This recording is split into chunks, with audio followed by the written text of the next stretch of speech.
sobrang positive mga kapiksi, no? Yung sinabi nating success, tagumpay mga kapiksi, ayan ang success, no? So simula pa lang talaga ng 2024, mga kapiksi, talagang may experience nyo na tong success, tagumpay, victory sa inyong buhay. So i-mind nyo na to, very evident yung energy ng success, magtatagumpay talaga kayo Libra ngayong 2024. So i-comment nyo na yan guys, again, kung hindi nyo pa na-comment, i-comment nyo na. Mine success, mine victory, mine tagumpay.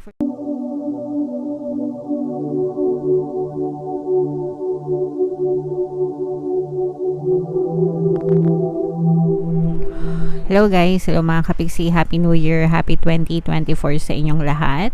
Ang pamagat ng ating episode for tonight is 2024 kapalaran para sa Libra, Sun, Moon, Rising, Sign, and Venus. So, dito sa deck na to guys, titingnan natin yung mga mensahe sa inyo ng inyong gabay para ngayong 2024. So, we have reconsider. Meron tayong forgiveness. And meron tayong success. Wow, grabe. Grabe, na-hype ako, Libra, no? Kasi pag maganda talaga yung energy, alam nyo naman, very positive tayo dito sa ating channel. So, unang-una mga kapiksi, ito muna yung gusto kong unahin, guys, no? Itong forgiveness, kasi ito yung very important. Forgiveness, ibig sabihin pagpapatawad, no? You have to learn to let go yung mga negative emotions sa puso nyo. Kailangan magkaroon ng acceptance and forgiveness. Dun sa mga taong nakagawa ng hindi maganda sa inyo, alisin nyo na yung mga sama ng loob nyo, yung mga galit, yung mga pot sa dibdib nyo, yung mga negative emotions na inaalagaan nyo, anger, hatred, grudges, resentment, yan. Lahat kasi yun guys, mga negative emotions. And yung mga negative emotions na yun, kapag inaalagaan nyo siya sa puso nyo, nagkakos yan ng block, no? Sa buhay nyo, balakid. Sa kahit anong aspeto ng buhay nyo. So, the more na inaalagaan nyo yun, the more na nagsasuffer kayo mga kapiksi. So, forgiveness is something that you do for yourself, hindi dun sa person na gumawa ng hindi maganda sa'yo. Kapag hindi nyo sila pinatawad, kapiksi, kasi yung iba nagsasabi, hindi ko siya mapapatawad kasi sobrang grabe yung ginawa niya sa akin. So, naiintindihan natin yon because hurt tayo. Nasasabi natin yon kasi nasaktan tayo dahil sa degree ng damage na nagawa nila sa atin. Pero you have to understand na unang-una, nagawa nila yon, wala silang konsensya. Okay? Pangalawa, kapag hindi ka nagpatawad, ikaw yung lalong nagsasuffer, hindi sila. Kasi wala nga silang pakialam wala nga silang konsensya, diba? So, kahit na hindi mo sila patawarin, magalit ka sa kanila, wala silang pake. Okay? So, lalo lang ikaw nagdudusa dahil dun sa mga hindi magagandang bagay na ginawa nila. So, you have to learn to let go. Kailangan magkaroon ng acceptance and forgiveness para ma-free mo yung sarili mo dun sa mga monster. Kasi yung mga negative emotions, monsters yung tawag ko dyan. Galit, anger, hatred, resentment, parang monsters yan, no, na inaalagaan nyo sa puso nyo. So, you have to release them and let them go. Alisin mo yung mga monsters sa puso mo. And ang papasukin mo is yung mga angels. Okay? Pag sinabing angels, yan yung mga positive emotions para sa akin, ha? Love, light, forgiveness, compassion, yan. Anything na positive, no? Yan dapat yung namamayani sa puso nyo, mga anghel, mga positive emotions para magaan yung takbo ng inyong pamumuhay. So, dapat ngayong 2024, i-let go nyo na yung mga monsters, mga kapiksi, kasi wag mo nang hayaan na mag-suffer yung 2024 mo, no? Kung nag-suffer ka ngayong 2023 dahil sa mga hindi magagandang bagay na ginawa sa'yo ng ibang tao and nung mga iba pang taon, wag mo nang hayaan na maulit siya ngayong 2024. Ikaw na yung mag-alis ng sarili mo dun sa pagkakabilanggo mo dun sa mga negative emotions. Alright? So, sana naintindihan nyo, mga kapiksi. You have to reconsider, no? I-reconsider mo yung mga options, mga kapiksi, mga hindi mo nagawa ngayong 2023, i-check mo sa 2024 kung pwede mo pa ba siyang gawin, kung gusto mo pa ba siya, kasi baka mamaya nandun pala yung success mo. Okay? Kasi, ayan, no, energy ng success, di ba? Success, tagumpay, victory, no? So, mga gabay mo na mismo yung nagsasabi, guys, na magiging successful ka ngayong 2024. So, i-mind nyo na yan, guys. Alam nyo naman tayo. Positive, very, very positive. Mga kapiksi, i-mind nyo na yan sa comment section. Mind success, mind victory, mind tagumpay. Magtatagumpay ako ngayong 2024. Successful ako ngayong 2024 sa kahit anong aspeto ng buhay ko. Magiging successful ako. Okay? So, i-comment nyo yan sa baba, mga kapiksi, talaga para maramdaman nyo yung positive energy ngayong 2024. Alright? Okay. So, comment down below, guys, if feeling nyo naka-resonate kayo dyan sa mga messages na yan. Ngayon naman, tingnan natin yung mga ganap sa inyo sa buong taon ng 2024. Shuffle ko to, guys. Hanapin natin yung energy ng Libra. Habang sinashuffle natin to, panoorin nyo muna tong video natin regarding sa ating paano mag-manifest ng abundance video course. Kapiksi, sawa ka na ba sa mga struggles at hirap sa buhay mo? Masipag ka ba at masikap sa buhay ngunit hindi ka pa rin umaasenso? Ilang beses ka na bang nag-attempt magnegosyo at mag-invest pero palagi ka pa rin nalulugi? Sa pagkakataon na ito ay maaaring may subconscious beliefs ka na nagiging balakid sa iyong pag-unlad at pagyaman. Introducing, paano mag-manifest ng abundance video course. Dito ay matututunan mong ma-overcome ang mga balakid mo para tuluyan ka ng umunlad, umasenso, sumagana, maging matagumpay, successful at maswerte sa iyong kabuhayan, pera, trabaho, negosyo, salapi at kaperahan ng bonggang-bongga. Dali, mag-send na ng email sa pinoypixitaro@gmail.com at simulan na ang iyong pagyaman ngayon. Alright, so gusto mo bang yumaman, kapiksi? Kung gusto mong yumaman, mag-avail ka na ng course, no? Sobrang ganda talaga niyan. And kapag natutunan nyo yung course, guys, gagaan talaga yung takbo ng inyong pamumuhay. Mag-send na kayo ng email for promos and discounts, mga kapiksi. Okay? So, Libra, guys, kayo ay represent ng Queen of Swords sa ating spread. Itong spread natin, guys, itong reading natin ngayon, medyo mahaba-haba siya, no? Kasi babasahin natin buong 2024. So, itong spread natin na to para sa first quarter yan ng 2024. So, January, February, March. Okay? Pero anytime sa loob ng first quarter, mga kapiksi, pwedeng ma-experience nyo itong mga energies na to, guys. Sobrang positive, mga kapiksi, no? Yung sinabi nating success, tagumpay, mga kapiksi, ayan ang success, no? So, simula pa lang talaga ng 2024, mga kapiksi, talagang may experience nyo na tong success, tagumpay, victory sa inyong buhay. So, i-mind nyo na to, very evident yung energy ng success. Magtatagumpay talaga kayo, Libra, ngayong 2024. So, i-comment nyo na yan, guys. Again, kung hindi nyo pa nako-comment, i-comment nyo na. Mind success, mind victory, mind tagumpay. For some of you, there may be new beginnings. Para sa inyo, nakikita natin yung forgiveness dito, guys, no? Na kapag kayo ay natutong mag-forgive, kagaya nung in-advise sa inyo kanina ng inyong mga anghel gabay, unti-unting mag-heal yung inyong sugat, mga kapiksi. Magkakaroon kayo ng emotional healing, mapapanatag yung inyong kalooban, and magkakaroon kayo ng kapayapaan, mga kapiksi. And kapag payapa yung energy nyo, doon talaga pumapasok yung energy ng success, no? Kumbaga, mararamdaman nyo na unti-unting gumagaan yung takbo ng buhay nyo kasi wala na yung mga negative emotions, wala na kasi yung block, no? So, it's very important na magkaroon talaga kayo ng healing, forgiveness, acceptance para gumanda talaga yung inyong takbo ng pamumuhay, mga kapiksi. Meron tayong presence dito ng water sign energy, Cancer, Pisces, Scorpio. For some of you, nakikita natin mga good karma yung inyong ma-experience. May mga bagong simula, new beginnings kayo na pwedeng, I'm sensing na yung iba sa inyo parang magkakaroon kayo ng contract signing, baka pipirma kayo ng mga bagong kontrata, bagong agreement, bagong project, mga kapiksi. And magdadala yan sa inyo ng tagumpay, no? Or if meron kayong wino-work out right now, 2023 pa lang ngayon, sa 2024 parang matatapos yung mga kontrata na pinirmahan, yung mga projects mapupush through yan, and doon na magsisimula yung progress, tagumpay nyo, mga kapiksi. For some of you, may mga good karma na ma-experience kayo kapalit ng forgiveness, no? Na kumbaga after nyong magkaroon ng forgiveness, acceptance, gagaan yung energy nyo, mararamdaman nyo yung pagpasok ng good karma, gantimpala sa buhay nyo, mga kapiksi. Pagdating sa trabaho, nakikita din natin na parang medyo busy din kayo, mga kapiksi, pagdating sa trabaho. Medyo marami kayong workload, ibig sabihin medyo marami kayong trabaho.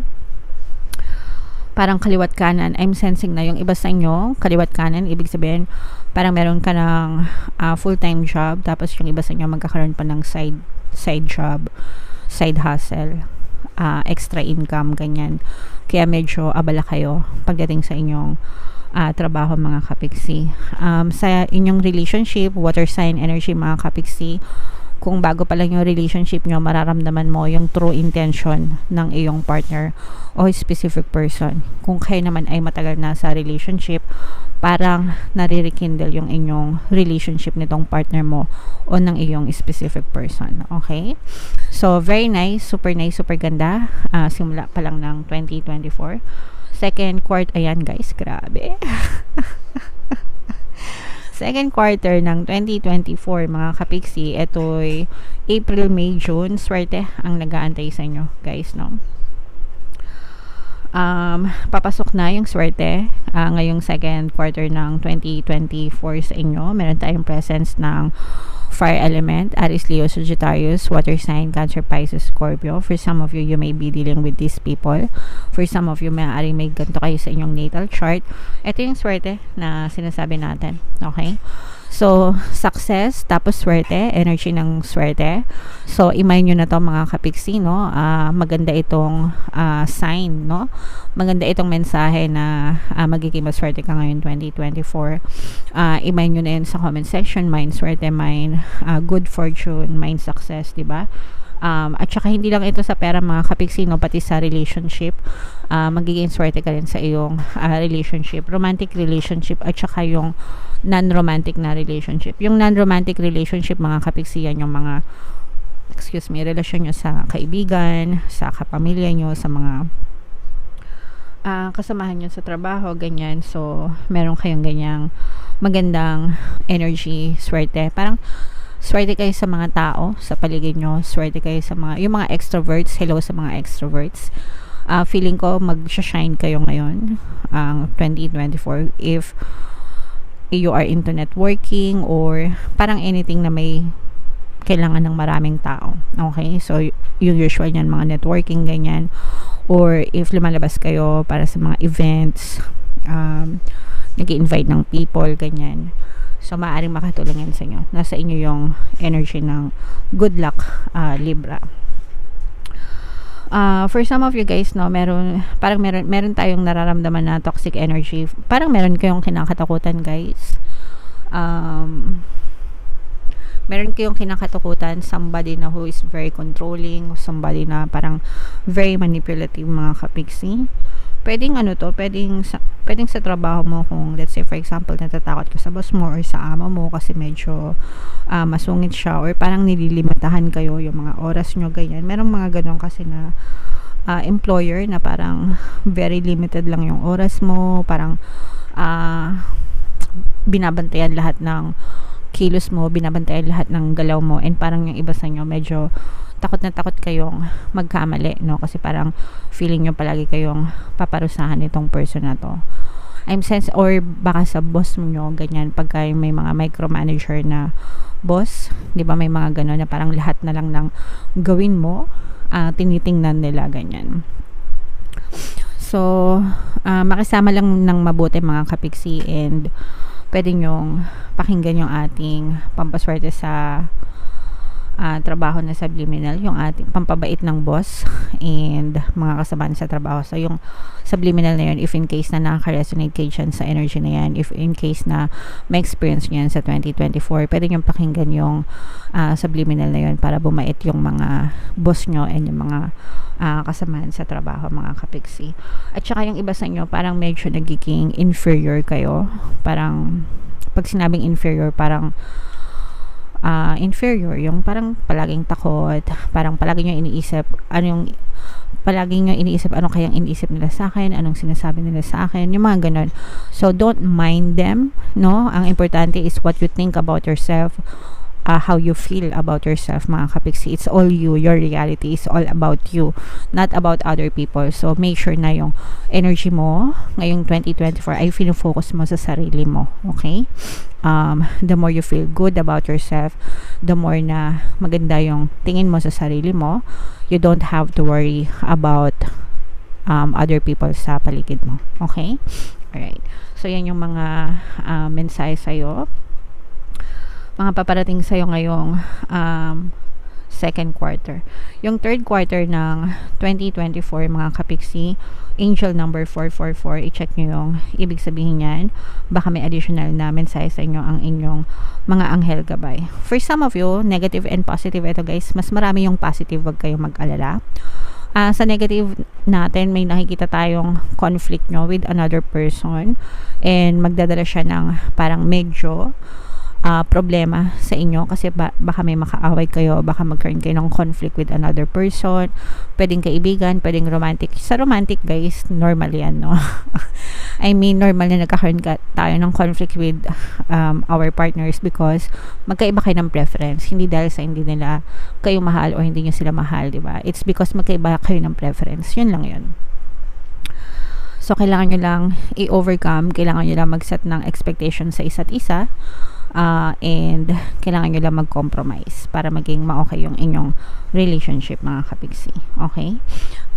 Yun lang yung nakikita nating negative sa quarter na to. Pero guys, grabe, sobrang positive nito. Meron tayong presence ng earth sign, earth element dito. Magkakais kayo, by the way, sorry, sabihin ko lang, if nagkaroon kayo ng conflict with another person, maayos yung gusto nyo.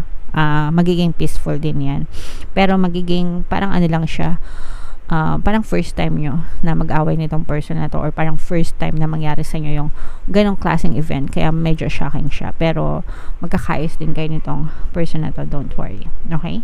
And kapag nagkais pala kayo nitong person na to, mas magiging matatag pa yung inyong relationship with this person. So it doesn't matter if romantic or non-romantic, mga kapiksi, pwede siya mag-resonate, alright? And new contracts, mga kapiksi, nakikita natin. For some of you, may ikakasal. Congratulations, yay! So meron tayong nakikitang kasalan na magaganap, marriage, ganyan, wedding, pirmahan ng mga agreement, no, commitment. And yung iba sa inyo, mararamdaman nyo yung commitment din, if ever man na magkakaroon kayo ng partner or a specific person, parang mas magiging committed yung person mo sa iyo, mga kapiksi. Ibig sabihin parang committed.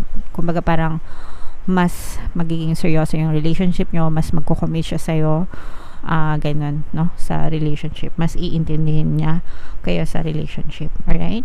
And for some of you guys, medyo maghinay-hinay kayo sa mga kontrata, ganyan, na pinipirmahan nyo. If may mga offers, make sure na aralin yung mabuti yung mga pinipirmahan yung kontrata, kasi for some of you, may mga job offers or contract signing na maaaring maganap sa inyo, whether trabaho ito or business or kung ano man klase ng transaction. Make sure na pag-isipan mo ng mabuti yung mga pinipirmahan para hindi kayo mapahamak, okay?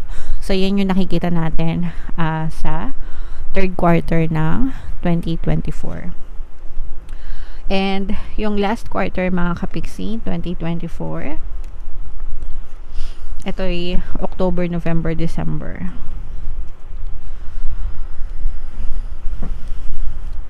So, may mga problema, mga kapiksi. Again, guys, pagka may mga problema, huwag kayong matakot kasi normal naman na nakaka-experience tayo ng mga challenges sa buhay natin. So, yung mga problema na to, medyo challenging, medyo mabigat siya sa inyo. Pero, ito'y parang ano siya, tawag dito, wake up call. Yeah. Parang magiging wake up call siya sa'yo. Para sa pagpe-prepare naman sa 2025 mo. So, kasi ito yung last quarter na. So, parang may mag-e-end na cycle sa buhay mo itong last quarter ng 2024. Tapos, parang preparation siya sa iyo for 2025 naman, mga kapiksi. Okay? Parang i-eliminate ni universe. Magkakaroon dito ng divine intervention, mga kapiksi. Tapos, i-eliminate ni universe yung mga toxicities, yung mga unwanted na experiences mo, yung mga hindi mo kailangan. Sometimes kasi, no, kailangan magkaroon ng problema para ma-eliminate, di ba? Akala natin parang problema siya, pero blessing in disguise siya. Para i-welcome yung panibagong cycle ng buhay mo. So, ganun yung, parang, actually, itong mga problema na to, reward sa iyo to ni universe, no? Reward sa iyo to ni universe. Akala mo lang problema siya, pero hindi siya problema talaga. Pagkatapos nung challenge na yon, blessing at saka rewards yung nag-aantay sa inyo, mga kapiksi. So, medyo tibay-tibayan mo lang ng konti yung loob mo, haba-habaan mo yung iyong pasensya. Don't give up, no? Never stop, don't give up. And pag nalampasan mo yan, sabi ko nga, very rewarding yan para sa'yo ngayong 2024. Preparation ito, guys, for 2025. So, there are cycles na mag-e-end sa 2024 mo, yung mga unwanted na nangyari sa buong taon ng 2024, i-eliminate ni universe yung mga toxicities para i-welcome mo ng maganda yung 2025 with another chance, with another hope, mga kapiksi. Okay, so this is a very positive, kumbaga mag-e-end yung taon mo na akala mo problema, pero blessings ang kapalit nun para sa inyo. And mas magmamature ka, mas mag-grow ka, mas kakayanin mo yung lahat, kapiksi. Okay? Alright. So, very nice, super ganda, Libra, no? Yung iyong energy. I hope na naka-resonate ka dyan. And yeah, so tingnan pa natin yung mga additional na paparating sa inyo. By the way, guys, para maging magaan yung buhay nyo ngayon 2024, pwede nyo pakinggan, guys, yung mga pampaswerte subliminals natin dito sa ating YouTube channel.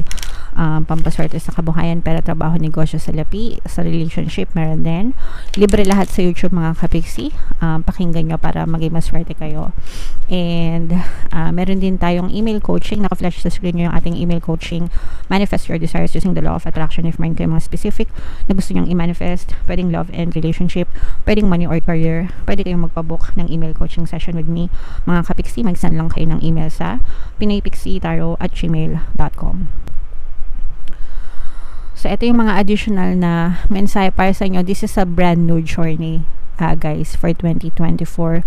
So, magbabay na kayo sa 2023 sa mga na-experience nyo. Yung mga na-experience nyo, yung mga lessons na natutunan nyo sa 2023, mga kapiksi, dalin nyo. I mean, yung mga good lessons, no? Gawin nyo siyang reference guide nyo because you will start a very good journey talaga. Parang bagong journey, bagong chapter ng buhay mo yung 2024. So, wag mong sayangin, kapiksi, no, yung 2024. It's time for you to shine. It's time for you to change your life, change the pattern of your thoughts, change your habits, change your patterns para mabago mo rin yung buhay mo, kapiksi, no? Nasa sayo yan, nasa sayo yung disiplina.